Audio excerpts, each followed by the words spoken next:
Olá, hoje vamos falar sobre um assunto fascinante que tem gerado debate há gerações. Vamos falar de Gênesis 1, o processo da criação, e dentro de momentos vamos conversar sobre este tema, por isso esperamos por si.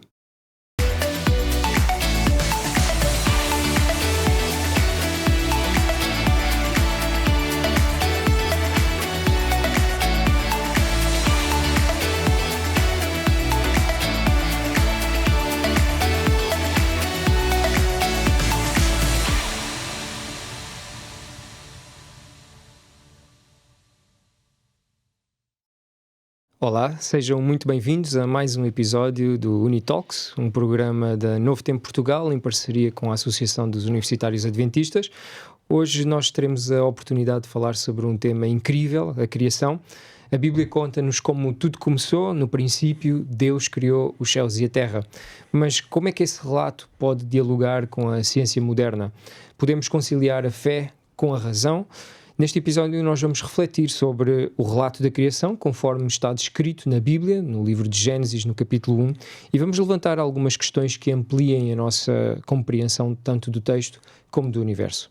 Para esta conversa, nós temos 3 convidados que nos vão, portanto, ajudar a compreender este tema, e eu começo por quem está à minha frente, o Rubén Fernandes, professor e investigador em biomedicina, na área da genética e cancro, com experiência em liderança académica, investigação aplicada à saúde, gosta de colaborar em equipa, adora ensinar e aprender diariamente. Como facto curioso, ele já fundou 3 cursos universitários ligados à biomedicina, uma licenciatura e 2 mestrados, e quando era estudante do secundário queria ser arquiteto. No 9º ano leu um livro chamado Mutação, de Robin Cook, e decidiu que queria ser geneticista e cá está hoje. Rubén, ainda bem que leste esse livro, ainda bem que tomaste outro rumo, e muito obrigado por estares aqui e poderes partilhar connosco, aliás, a tua experiência e o teu conhecimento. Muito obrigado. Tenho aqui ao meu lado o pastor Rui Bastos. O pastor Rui Bastos é, portanto, pastor da Igreja Adventista do 7º Dia, neste momento estudante do mestrado em Fé e Ciência pela Faculdade Adventista de Teologia de Sagunto. Desenvolve o seu ministério pastoral há 32 anos, ligado ao ensino e ao pastorado das igrejas. É fascinado por ciência e pela visão que ela amplia sobre Deus como Criador.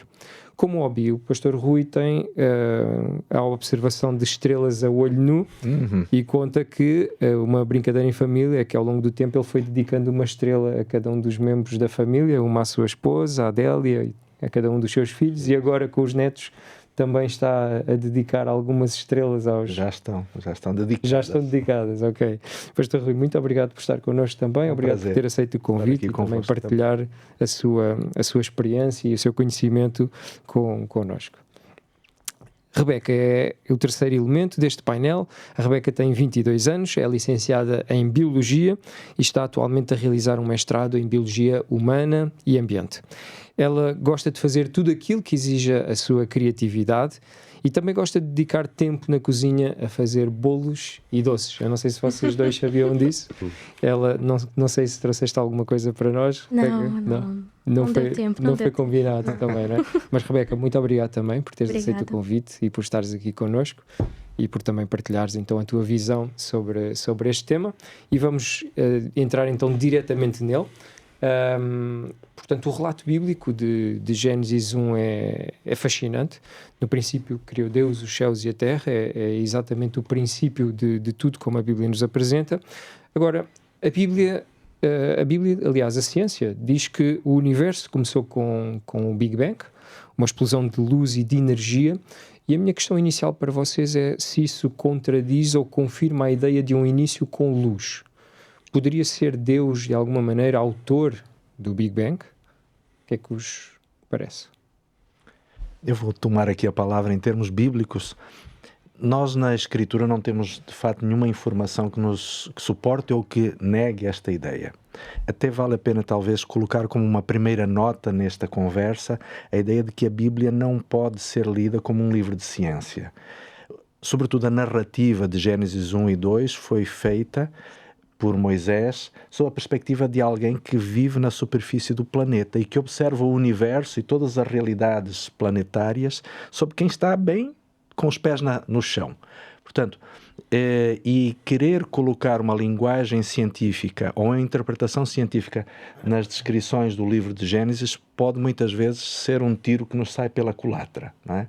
Agora, em relação à luz, embora a minha área não seja a física, a luz do primeiro dia nada nos diz que não fosse exatamente o tipo de radiação que tivesse as propriedades necessárias para fazer no terceiro dia as plantas poderem realizar fotossíntese, não é? Até porque, não adiantando o assunto, mas o Sol e a Lua só vão ser efetivamente descritos como criados no quarto dia. Eu aqui se calhar também complementava com outra questão, mas agora se calhar do ponto de vista da ciência, dando se calhar até uma nota do que acontece na medicina. Quando uma pessoa vai ao médico, pode escrever um conjunto de sintomas que, dependendo se está a falar com um alergologista ou se está a falar com um gastroenterologista, pode ver coisas diferentes, pode olhar para a sua perspectiva.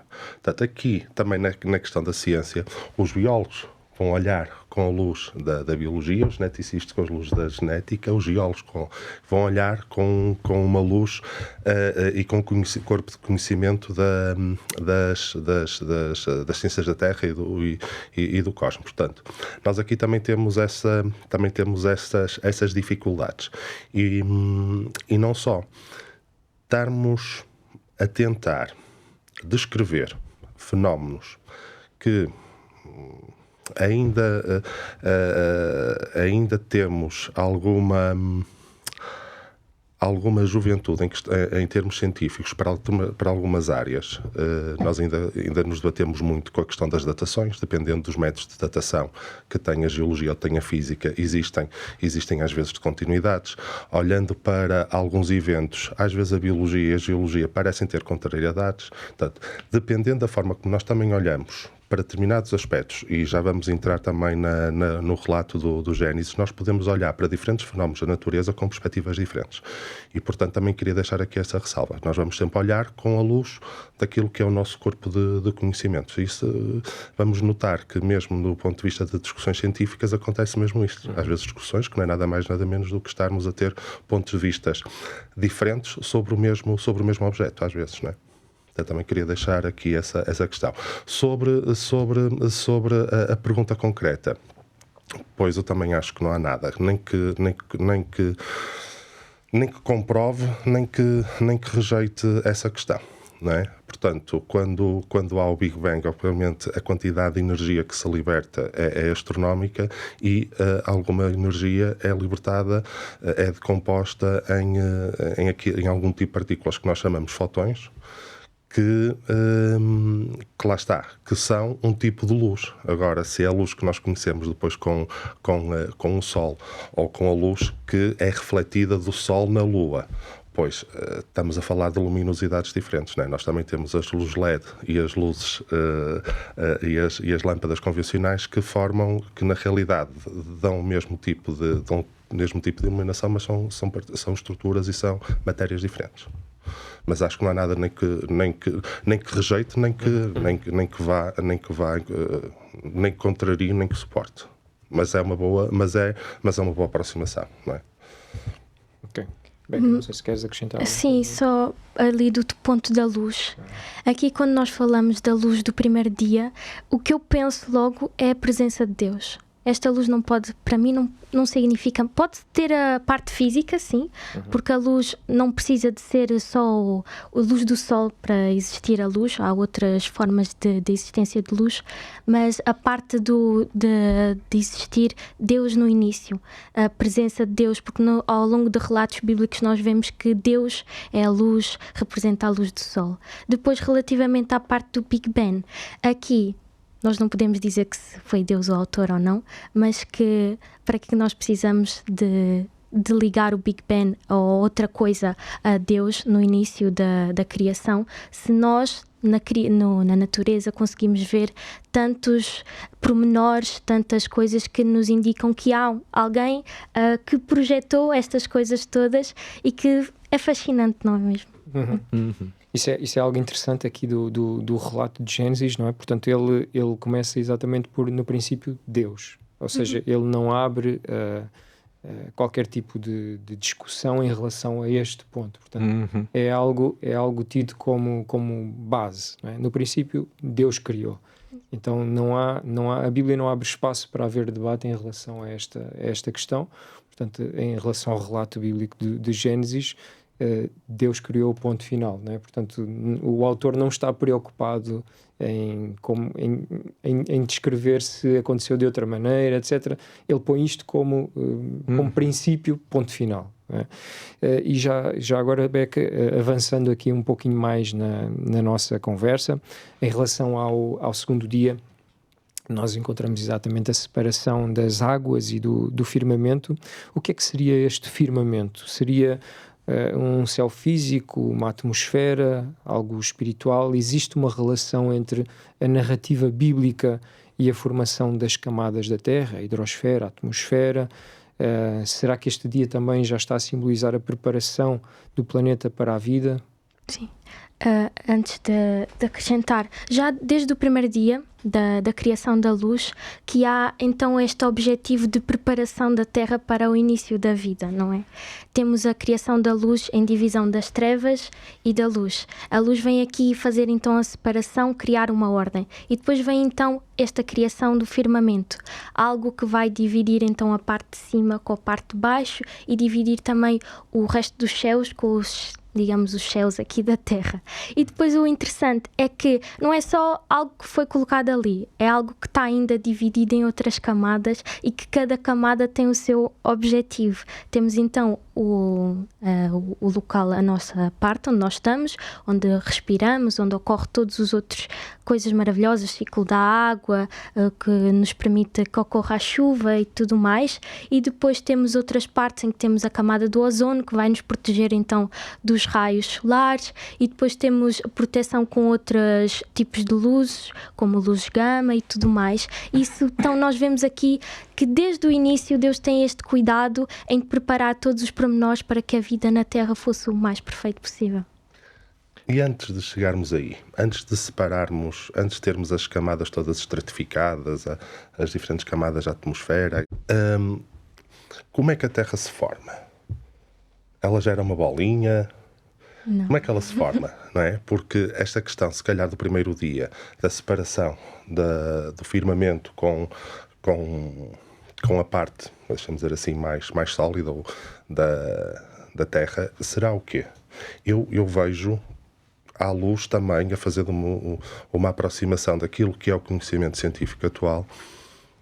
Nós sabemos que quando o sistema solar está a ser criado, ou pelo menos temos todas as evidências para isso, o sistema solar parte um conjunto, vou dizer de uma forma mais simplista possível, parte um conjunto de poeiras que acaba por coalescer, gravitacionando à volta do Sol, formando os planetas.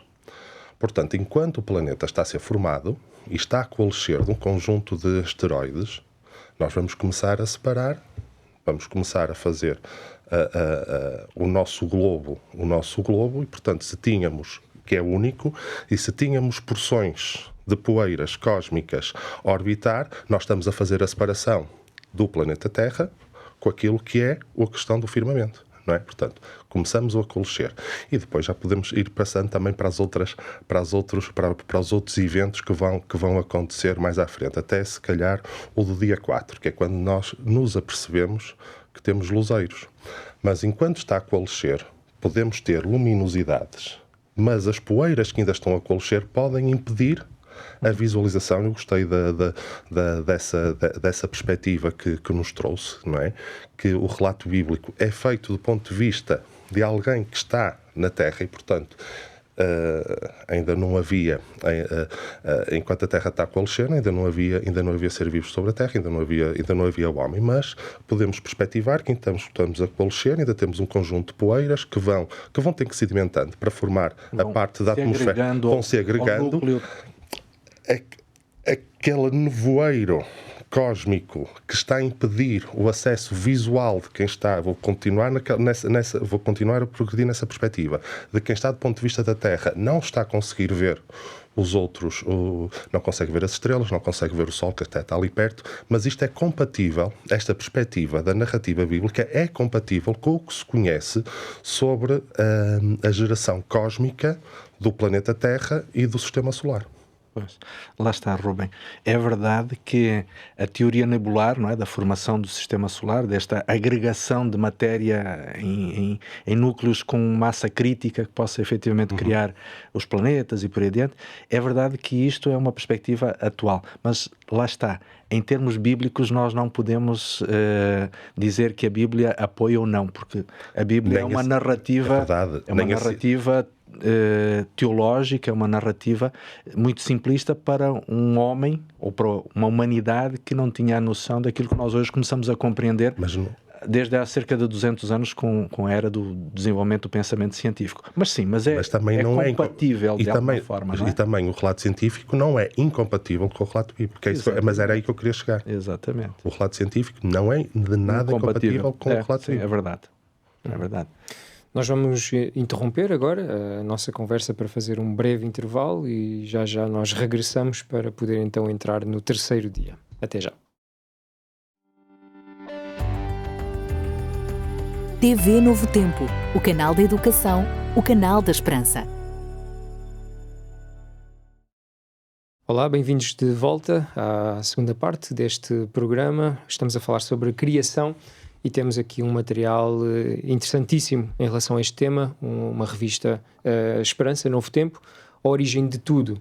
Este material tem tudo a ver com aquilo que estamos a falar aqui e se quiser, portanto, ter este material de uma forma gratuita, poderá então contactar-nos através do número 933 93 9291, eu repito, 933 93 9291, e poderá então ter acesso a este material extremamente interessante que poderá ajudá-lo na compreensão de temas como a origem do universo, a origem da vida, do ser humano, da ciência, enfim. Temas muito interessantes e que poderá também aprofundar, continuando a escutar aqui a conversa que estamos a ter. Nós tínhamos acabado então de falar um pouquinho a respeito daquilo que aconteceu no segundo dia, na separação das águas do firmamento, e entramos então no dia 3, em que vemos, portanto, no relato bíblico, o ajuntamento das águas e a porção seca da terra, portanto, segundo o relato, surgir. Como é que a ciência explica, portanto, o surgimento dos continentes, placas tectónicas? Isto tem relação com aquilo que lemos aqui no texto de Gênesis 1, versículo 9 a 13? Tem alguma coisa a dizer em relação a isto? Parece-me que o terceiro dia da criação talvez foi o mais espetacular. Porque imaginem, todo o movimento de solos, de matéria mineral que deve ter acontecido naquele dia deve ter sido uma coisa espantosa. A água que vai para um lado, estruturas continentais que começam a ser criadas, não é? Com camadas de rocha nas suas devidas densidades a serem colocadas de forma estratificada. Isto deve ter sido, digamos assim, espetacular. E digo-vos honestamente, eu gostaria muito depois na nova recriação da Terra poder com atenção observar aquilo que Deus vai fazer em termos de reconstrução ou reorganização geológica da Terra. Mas de facto deve ter sido algo, enfim, assombroso o que aconteceu neste dia, não é? Antes de chegar ao dilúvio, porque sobre o tectonismo ele torna-se mais espetacular sobre o dilúvio, mas vamos ainda ficar aqui um bocadinho no terceiro dia. Há um fenómeno, perguntaste sobre qual é a perspectiva da ciência. A ciência, a geologia, descreve, eu não me lembro de memória, mas acho que não vou dizer mal. Portanto, se houver lá em casa alguém que depois possa corrigir isto, que é o conceito dos ciclos do Wilson, ou do William. Eu agora não sei qual é, eu acho que é ciclos do Wilson. Segundo evidência geológica, há evidência de 3 supercontinentes em que o último grande deles é a Pangeia. onde depois nós à luz daquilo que conhecemos sobre o dilúvio, vimos uma separação deste supercontinente e olhamos depois, se calhar vamos voltar a falar disto, olhamos para o perfil do continente africano e do continente sul-americano e vemos uma complementaridade muito completa. Portanto, percebemos que há ali uma quebra. E esse supercontinente nós chamávamos Pangeia. Mas, diz a ciência, a geologia, que houve que esse é o terceiro supercontinente desde que há registro na história. Vou voltar outra vez, o que não é incompatível com a dinâmica de lamaçal e de todos os fragmentos que foram sendo criados com o movimento das águas. Portanto, se nós pusermos esferovite numa panela com água a ferver, nós vamos ver que com o movimento das águas em movimento, portanto, vai haver, dependendo dos materiais, ou vai haver coalescência, ou vai haver separação, vai haver coalescência, vai haver separação. E nós podíamos pensar, se calhar não era ilógico pensar que no início, nesse terceiro dia, espetacularmente, pode ter ali havido um turbilhão que depois pode ter sido estabilizado num supercontinente. É uma perspectiva. Já agora, vocês têm falado por diversas vezes no quarto dia, que entraremos já de seguida. Porquê que a vegetação, portanto, começa de alguma forma a surgir antes da criação do Sol? Portanto, isso desafia a ciência, leva a uma leitura simbólica? O que é que vos parece? As duas coisas. Que é para compatível? O primeiro temos que ver o que é que é a definição de vegetação. A vegetação, são plantas, uma característica que as plantas têm que ter é a fotossíntese. Mas as plantas vivem muito bem durante a noite e durante a noite respiram. Portanto, as plantas se adaptam-se muito bem também sem a luz. Mas as plantas precisam de luz e nem tem que ser sempre uma luz solar direta. Quem tem plantas em casa sabe que algumas espécies de plantas têm que ter na varanda e outras plantas têm que ter mais escondidas, porque depende da vegetação e dependendo das espécies existem comportamentos diferentes. Agora, uma coisa que nós todos observamos, quando há um fenómeno vulcânico e se forma uma parte de uma nova ilha, uma parte ou se forma uma nova formação rochosa, quando a lava começa a arrefecer, qual é a primeira coisa que aparece lá? Musgos, vegetação, começam a aparecer. Portanto, antes de começar a aparecer a fauna, começa a flora. Portanto, as plantas têm uma fisiologia, uma bioquímica muito adaptável. E as primeiras que aparecem precisam só até de... as primeiras plantas que aparecem podem não precisar de sol. Podem precisar de íons metálicos. Ok? Portanto, são padrões litotróficos, ou seja, não precisam de luz, mas há espécies espécies dentro do mundo vegetal que podem utilizar apenas matéria inorgânica. E essas são geralmente as primeiras a colonizar. Portanto, pode ser as duas coisas, depende do tipo de espécies que nós estejamos a falar. Mas, na generalidade, definição de plantas é a definição de luz, que não tem que ser uma luz direta da exposição solar. Há espaço para tudo. De qualquer das formas, existe também um outro aspecto interessante no relato da criação, que é o facto de que em cada dia são criadas as condições para aquilo que vai ser criado a seguir. Não é? Portanto, se no quinto dia começam a ser criados os animais, era importante que existisse para eles alimento, forragem que lhes pudesse dar sustento, não é? E as plantas, ou seja, o manto vegetal já foi criado para que a terra efetivamente possa estar coberta por esta outra forma de vida que é a vida vegetal, não é? E há plantas que precisam de colonização de plantas previamente. Claro. Portanto, tem que vivem há uma gradação. Em regime de ecossistema, não é? Ecossistema, portanto, inicialmente pode haver algumas que não tivessem precisado de tanta luz solar, mas precisassem de outro tipo de alimentos, mas que estão a criar o substrato, estão a criar a pedra com um substrato mais arenoso, mais arejado, para que possam vir as plantas que já começam a ter sistemas. As plantas também são vasculares. Os pequeninos musgos não têm componentes vasculares, que a gente chama o xilema e o floema, são as artérias e as veias das plantas, que é para elas poderem crescer em altura. Portanto, antes de chegarmos a essas plantas frondosas, a terra tem que ser preparada. Portanto, uma árvore não cresce numa rocha. Portanto, é preciso também, lá está, é a mesma questão da criação, é preciso ir entrando algumas plantas mais simples para começar a preparar o terreno rochoso, para que se transformar num terreno terroso ou arenoso, para poder depois as outras espécies virem crescer e fazer florestas bem frondosas. Beca, falavas há pouco na questão do quarto dia. No quarto dia vemos, portanto, o texto dizer-nos: haja luzeiros no firmamento nos céus para separar o dia da noite, e a ciência mostra-nos que o Sol surge após milhões de anos, supostamente, de fusão nuclear. Poderia o texto estar organizado neste momento de uma forma teológica e não propriamente cronológica? E agarrando aqui nesta questão da cronologia, fazer uma questão que tem sido muito levantada em relação a este assunto, que é: cabe numa semana de 7 dias literais todo o relato de criação que nós estamos a ver, ou será que os dias que estamos agora a passar são apenas simbólicos? A meu ver, o relato da criação não foi criado do propósito para fazer algum sentido, porque como nós vimos na criação da vegetação, ao princípio pode não fazer sentido, porque nós pensamos plantas, luz, então como é que estamos a criar plantas sem luz? Mas tem todo outro plano por trás do solo, de existir, ou se calhar uma luz diferente, como eu já referia, a presença divina, e portanto eu acho que o interessante aqui é haver o propósito, existir alguém com uma inteligência superior à nossa, não é? Que sabe exatamente o que é necessário criar primeiro, o que é necessário criar depois. E relativamente aos dias, aqui é necessário analisar o texto, não é? Apesar do pastor ter dito que nós não devemos analisar, mas pronto, há sempre que puxar ali um pouco pelas palavras.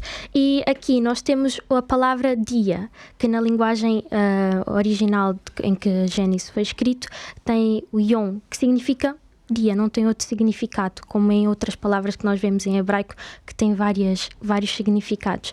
E depois é sempre associado com o primeiro dia, segundo dia. E isto tem-nos então, faz-me logo pensar na sequência direta, não há nenhum intervalo entre os dias. E depois, sempre que Deus termina um dia, fala sempre da manhã e da tarde. Temos este período. Amanhã nós sabemos que é a parte clara do dia. E depois temos a tarde, que é a parte escura do dia. Portanto, temos este encaixe que vai formar então as 24 horas. Portanto, é claro.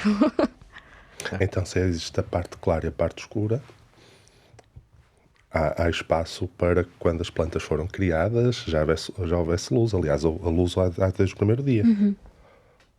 E os luminares também são criados aqui como como é que... Olha, está-me a faltar a palavra. Sinalizadores. Identificadores dos ciclos de tempo. Exatamente. Nós já tínhamos a luz, mas agora eles vêm indicar-nos quando é que é o dia e quando é que é a noite. É o único propósito deles, além dos outros benefícios que também nos trazem. Eu gostaria só de acrescentar aqui um elemento mais teológico, ou mais bíblico, propriamente dito. É assim, nós acreditamos que o autor deste texto, ou aliás, aquela pessoa que escreveu esta narrativa, foi Moisés. E conhecemos da história de Moisés que ele viveu num contexto egípcio, não é? De uma cultura religiosa, de uma cosmovisão egípcia. E é significativo o fato de ele não referir o sol e a lua pelos seus próprios nomes, não é? Porque no contexto cultural egípcio, o sol e a lua eram divindades e que eram naturalmente adoradas neste contexto de cosmovisão religiosa como divindades constituintes inclusive do próprio universo. Mas, como o Deus que era o Criador e que é descrito logo no verso 1, não é? O Deus que cria, e é interessante que a palavra criou Deus os céus e a terra, esta palavra é bará, em hebraico, que quer dizer criar a partir de matéria não pré-existente. Ou seja, criar a partir de alguma coisa que não existe nada antes, sem matéria pré-existente.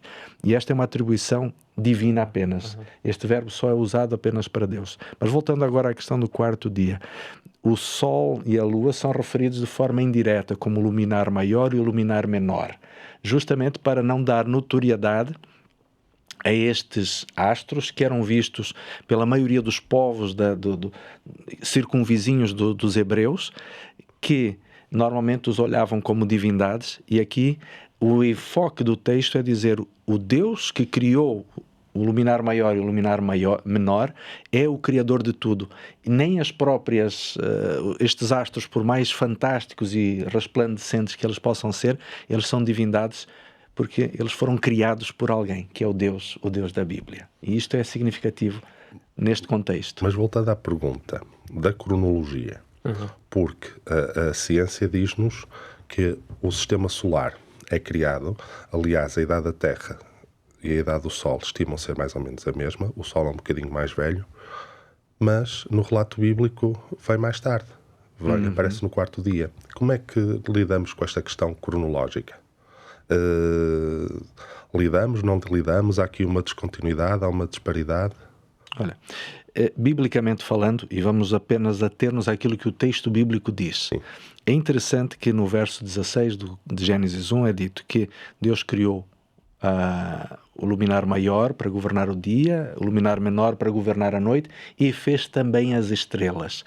Esta expressão fez também as estrelas dá a entender que as estrelas terão sido, os demais corpos luminosos do universo terão sido criados em algum outro momento no processo criativo de Deus. Não é? Ainda hoje estão a ser criadas. Ainda hoje surgem provavelmente o universo estando em expansão, Deus continua a sua atividade criativa. O que quer dizer que Deus é o criador de tudo o que existe. É esta a afirmação primária que nós podemos intuir deste verso, mas provavelmente também mostra-nos que a criação está a acontecer num processo contínuo em que nós não sabemos necessariamente se foi exatamente o quarto dia, o momento em que o Sol e a Lua vieram a existir, mas talvez, sob a perspectiva de que a narrativa de Gênesis 1 é a visão de quem está na superfície da Terra, talvez o Sol e a Lua passassem a ser visíveis e perceptíveis por quem estava na superfície da Terra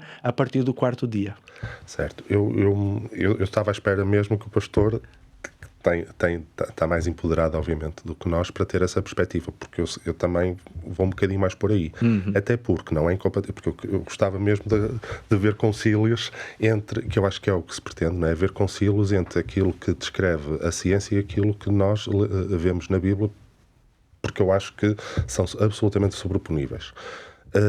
Mas não nos podemos esquecer que a idade da Lua é inferior à idade da Terra. O que pode não ser incompatível com esta perspectiva de, a partir do quarto dia, é que a Lua esteja formada e, portanto, possamos distinguir o luzeiro maior do menor, porque pode ter acontecido, e é compatível também com o relato científico, que agora possamos distinguir dos dois.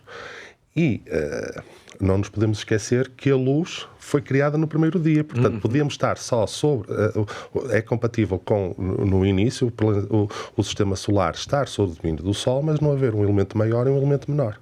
E a Lua aparece depois da criação da Terra. E, portanto, acho compatível, acho que podemos ter aqui pode haver aqui compatibilidade com os dois relatos. Sim. A realidade é esta. À luz da narrativa de Gênesis 1 e 2, nós não podemos extrapolar com outras observações de natureza científica. O que o texto bíblico diz é o que efetivamente está ali, e nós não podemos efetivamente dizer se a Terra é mais antiga ou mais jovem que a própria Lua. Estas são questões que efetivamente só quem sabe ou o desenvolvimento científico nos permitirá concretizar de forma absoluta, ou então, e acreditamos nós, o próprio Deus nos reconta a história e explica efetivamente todos esses detalhes, essas aparentes discrepâncias. Ninguém nos livra de um dia mais à frente vir um astrónomo dizer que o planeta Terra era um cometa que veio de fora do sistema solar e depois se encaixou aqui. Exato. não é? Mas à luz do que nós sabemos na realidade, sabemos hoje, e lá está, é que a Bíblia não mudou muito o relato, não é? Porque é sempre o mesmo. Exato. É a questão da ciência é que nós às vezes temos novas interpretações. Eu honestamente acho que na grande generalidade das vezes nós já temos muitas das questões científicas bem estabilizadas e eu acho que são absolutamente compatíveis com o relato. Temos é que ter estas sessões de debate para ir encaixando as questões nos locais certos. E a narrativa bíblica ela é muito consistente.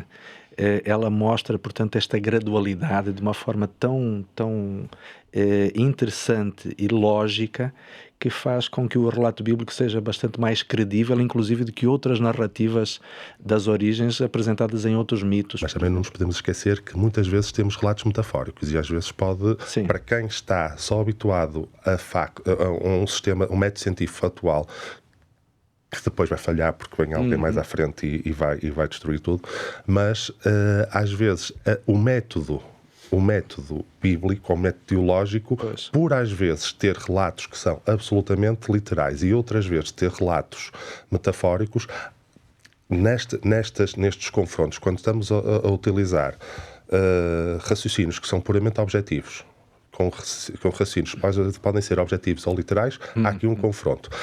Mas lá está, deste ponto de vista, do ponto de vista da ciência, nós também não nos podemos esquecer que a ciência também, o que diz hoje ser certo, amanhã tem um complemento e, portanto, eu acho que tem que haver aqui bom senso entre as duas partes em que não achar que o seu método é o mais robusto porque os dois têm fragilidades.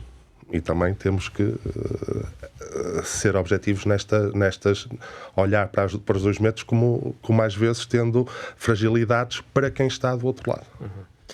Neste momento vamos voltar a interromper a nossa conversa para fazer um curto intervalo. Não saia daí, nós voltamos já. TV Novo Tempo, o canal da educação, o canal da esperança. Olá, estamos de regresso para a terceira e última parte do nosso episódio do Unitalks de hoje. Estamos a falar sobre a criação e o material que hoje estamos a oferecer é a revista Esperança Novo Tempo, A Origem de Tudo, de onde viemos. Este é um material que pode ser seu de uma forma absolutamente gratuita. Contacte através do número 933 93 9291 933 93 9291 e nós faremos questão de fazer chegar a si este material que irá, portanto, trazer conhecimento como qual é a origem deste mundo, a origem do universo, da vida, a origem do ser humano, da ciência, enfim. São vários temas dentro desta revista, um material interessantíssimo que poderá ser seu de uma forma gratuita.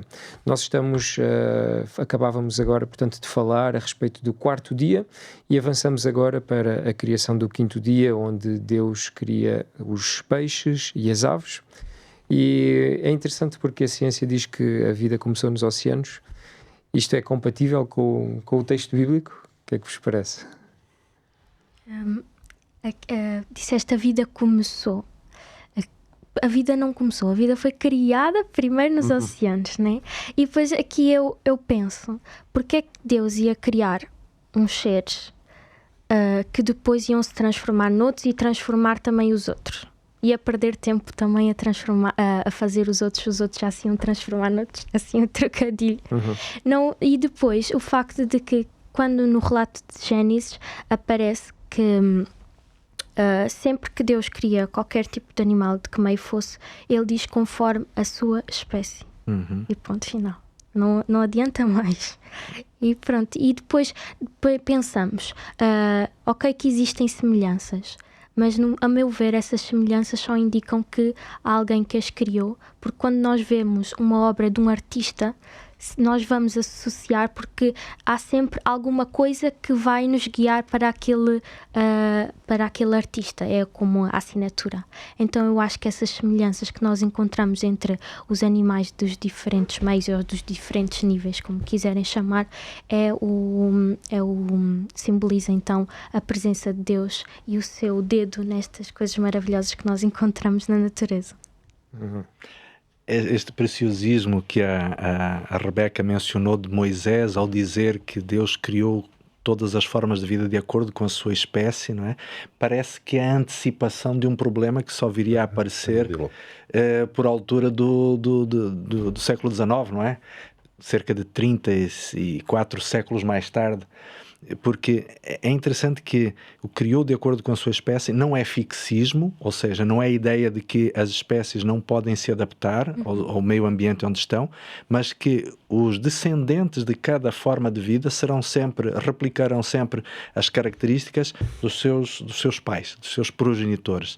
Portanto, nós não podemos esperar, de acordo com a narrativa bíblica, de que uma cerejeira, ao final de algum tempo, possa vir a dar melancias, não é? Ou que um rato possa vir a transformar-se num morcego. Não. Os seus descendentes serão sempre segundo aquelas características da sua própria espécie, não é? Eu vou usar outro preciosismo ainda. Quando é que foi criada a vida no planeta Terra? No terceiro, não é? Com as plantas. Portanto, agora a vida animal... a vida animal, a ciência, e quero responder à tua pergunta, a ciência também descreve que os animais terão surgido do meio aquático. Pronto, mais uma vez aqui um relato que é próximo àquilo que depois, mais à frente, se vai utilizar como uma tentativa de narrativa de construção, de tentativa de explicação da origem das espécies, para dizer assim. E eu não queria mencionar o nome do livro do Darwin, não era essa a minha intenção, mas efetivamente para estar a abordar a questão das origens das espécies, que eu até honestamente acho que foi um bocadinho inspirado no próprio relato bíblico. Okay? Portanto, quando se tentar arranjar uma teoria uniformizadora para explicar a origem das coisas, eu acho que eles foram mesmo às origens, ao Gênesis. E, portanto, acho que muitos, os naturalistas, foram beber também um bocadinho daquilo que são as ideias que conheciam. E, portanto, eu acho que aqui é um bocadinho mais ao contrário. Mas a vida começou quando... A origem da vida começou na vegetação. Terceiro dia, sim. Ok, avançamos mais um dia neste relato bíblico e no sexto dia encontramos, portanto, a criação dos animais terrestres, do ser humano também. Portanto, estamos agora em Gênesis 1, 24 ao versículo 31 e eu vou agora centrar-me principalmente na criação daquilo que, enfim, talvez possa ser entendido como o mais espetacular e complexo da natureza. Façamos o homem à nossa imagem, dizia, portanto, Deus neste relato de Gênesis. E eu colocaria esta questão: o que significa isto de ser feito à imagem e semelhança de Deus? Seria aqui a questão da consciência, da moral, da criatividade. E acrescentar também aqui uma outra questão para vocês incluírem no vosso processo de pensamento. Se nós viemos do pó da terra, como depois acabamos por ver em Gênesis 2, quando se aprofunda ao detalhe o processo criativo do ser humano, isso alinha-se com o facto de sermos compostos pelos mesmos elementos químicos do universo? Eu vou começar, então. Desta vez começo eu, então. Eu vou começar pela responder à última. Efetivamente, nós temos uma tabela periódica com alguns elementos, e os elementos que nós temos na tabela periódica são os mesmos que estão no universo, são os mesmos que estão na vida, naquilo que nós conhecemos como os organismos biológicos. 99% de qualquer ser vivo, 99% tem os mesmos, tem os principais elementos que nós encontramos na matéria sólida. Temos o carbono, o hidrogênio, o oxigênio, o azoto, que esses são essencialmente orgânicos, mas depois, se formos para a composição dos nossos inorgânicos, temos ferro, temos magnésio, temos o cálcio, temos o fósforo, temos o silício. O silício é onde nós temos as principais formações geológicas. Os granitos, etc., são muito ricos em silício, são muito ricos em magnésio, em ferros, etc. Portanto, nós temos os mesmos elementos que se encontram na matéria inorgânica. Depois tem outra coisa curiosa. Há um grupo de organismos que não são nem plantas nem animais, que são os fungos. E um papel dos fungos é fazer a decomposição, não só das plantas, como também dos animais. E quando os fungos acabam de nos transformar um ser vivo, e esse ser vivo, no fundo, é uma lama, é um pó, que tem a mesma composição de uma terra mineral rica em nutrientes. Portanto, fazendo esta reversão, sim, somos feitos do mesmo material que existe numa terra muito nutritiva e também voltamos para lá. Filosoficamente, nós podemos dizer que isto até nos coloca numa condição de humildade natural, não é? Porque somos feitos todos da mesma matéria, não é? Não devemos ter qualquer tipo de pretensão de superioridade, porque somos todos, na verdade, pó, não é? Agora, há aqui um aspecto, de facto, em termos da biologia, extremamente interessante, ou seja, nós fazemos parte de tudo aquilo que nos envolve também, não é? Mas há aqui um aspecto que eu gostaria também de destacar. Há pouquinho mencionavas, Bruno, o fato de que Deus diz de si para si, não é? Façamos o homem à nossa imagem, à nossa semelhança. E aqui há dois aspectos. A imagem provavelmente tem a ver com a simetria física, e um dia, quando nós pudermos ver Deus face a face, acredito que conseguiremos nos rever na sua forma, na sua aparência, não é? Mas também existe aqui a semelhança, que tem a ver com a impressão emocional e mental, não é? E quando nós olhamos para o ser humano, acredito que de uma forma muito simplista nós podemos dividi-lo em 7 características mentais, ok? Ou emocionais. Eu tomei até aqui, porque às vezes não me recordo tudo, não é? Por exemplo, nós somos seres dotados de afetividade, de sociabilidade, sentimos a necessidade de mostrar afeto, mas também de viver com outros seres humanos, somos capazes de nos comunicarmos, somos criativos, temos uma consciência moral, temos uma estrutura, diríamos assim, mental, que nos permite conversar e discutir coisas na base da racionalidade, por isso nos entendemos, não é? Ou às vezes não é? E temos a capacidade também de sentir emoções, e isto agora está muito em voga, porque a questão aquilo que nos diferencia da inteligência artificial, não é? A capacidade de termos emoções. Mas existe uma 8ª característica que, interessantemente, Deus colocou em nós, que Ele não precisa dela. Sabem qual é? É a religiosidade. É a necessidade de nós nos relacionarmos com o transcendente. E Deus colocou isto em nós, e mesmo que nós neguemos filosoficamente a noção da existência do Deus, do Criador, do transcendente, ainda assim, de alguma forma, isto faz parte do nosso próprio ser. Nós precisamos, de alguma forma, de nos relacionar, de termos uma conexão com algo que seja superior a nós mesmos, não é? Não sei se... Peca. Pronto, eu termino aqui, é como puxando ali também a pergunta do dia 5, da evolução. Helena White, no livro de Patriarcas e Profetas, eu passo a ler, diz assim: a genealogia da nossa raça, conforme é dada pela inspiração, remonta à sua origem, não a uma linhagem de germes, moluscos e quadrúpedes a se desenvolverem, mas ao grande Criador. E esta obra coroada, não é? Uhum. É extraordinária, porque tem todo um conjunto de aspectos, como o pastor mencionou, que faz de nós superiores aos outros animais e a ter este relacionamento não só entre nós, mas também com Deus. Uhum. Ok. Exatamente. Chegando ao final, portanto, deste relato criativo, porque depois o texto fala-nos a respeito do 7º dia, onde encontramos, portanto, que Deus descansa neste dia, mas chegando ao final deste relato criativo, e um pouco durante esta conversa também fomos nos apercebendo um pouco disso, que por vezes pode haver algumas discrepâncias entre aquilo que o texto sagrado, o texto bíblico nos diz e aquilo que é apontado pela ciência.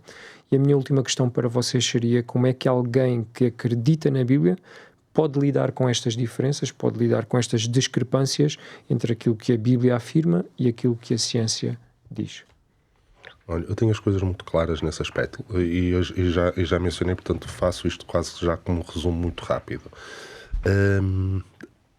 Nós temos que analisar sempre as questões, obviamente por fé, mas temos que olhar para os métodos.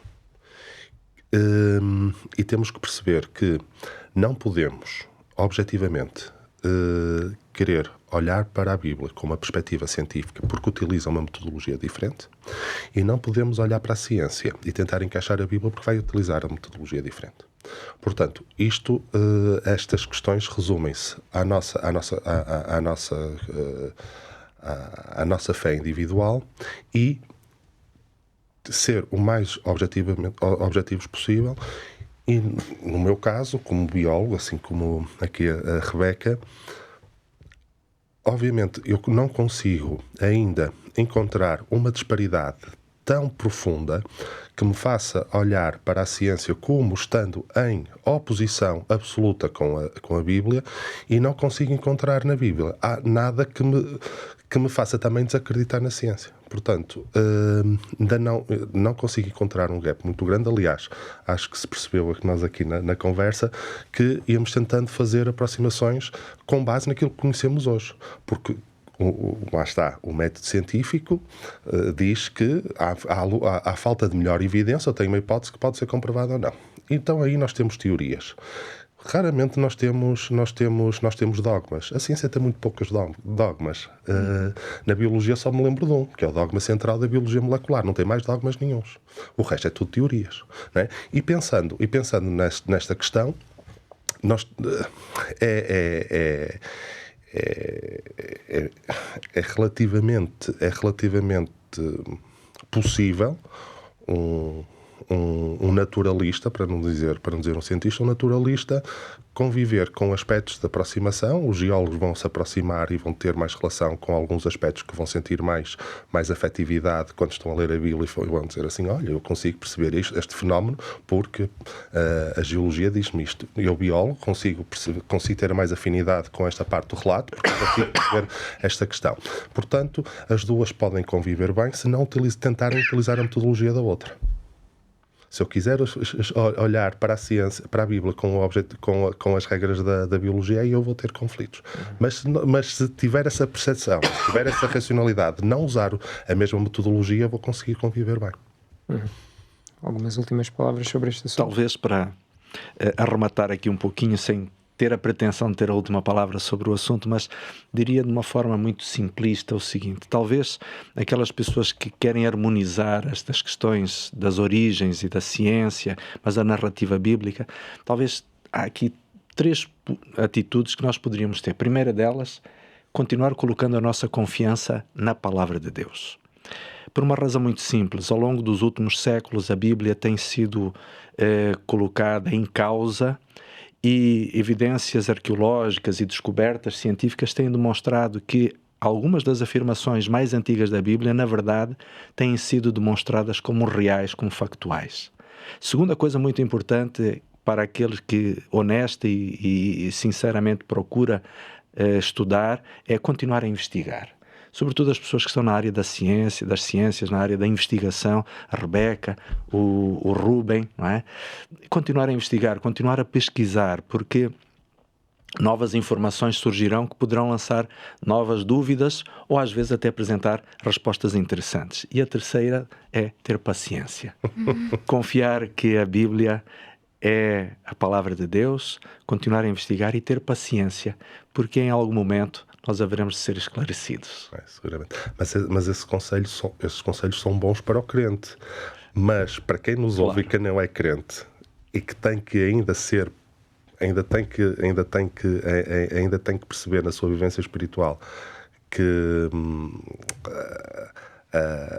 a verdade deste Deus Criador e deste Deus que nos ama, que fez isto tudo por nós, antes de alguém que nos esteja a ouvir, que ainda não esteja nessa fase, é importante, eu acho que era importante reforçar, não olhar para as duas com a mesma metodologia. Eu acho que esse, para o leigo, eu acho que esse era o conselho que eu daria. Não olhar, não tentar harmonizar com as ferramentas contrárias. Olhar para a Bíblia com um olhar espiritual e olhar para a ciência com um olhar científico. Mas senão as duas vão se opor mais rapidamente. Desculpem. Em 10 segundos, Rebeca. Também há que ter a noção que há coisas que Nunca vamos ver. são explicadas. É como diz a música, ninguém explica Deus, não é mesmo? Claro. Muito bem, chegamos ao final desta conversa e aí para si, que nos acompanha desse lado, queremos voltar a falar-lhe deste material, A Origem de Tudo, a revista Esperança, da Novo Tempo, que é um material que você poderá ter gratuitamente, comunicando connosco através do número 933-93-9291, do número 933-93-9291. Mais uma vez, agradecer muito a vossa presença aqui, a vossa partilha, o vosso conhecimento. Obrigado por terem aceito este convite e terem partilhado connosco este debate. Gênesis 1 pode não ser um tratado científico, mas é uma poderosa declaração de que tudo tem origem em Deus. E nós queremos, assim, em particular, agradecer por ter estado desse lado. Nós contamos consigo no próximo programa, aqui na Novo Tempo, o canal da Esperança.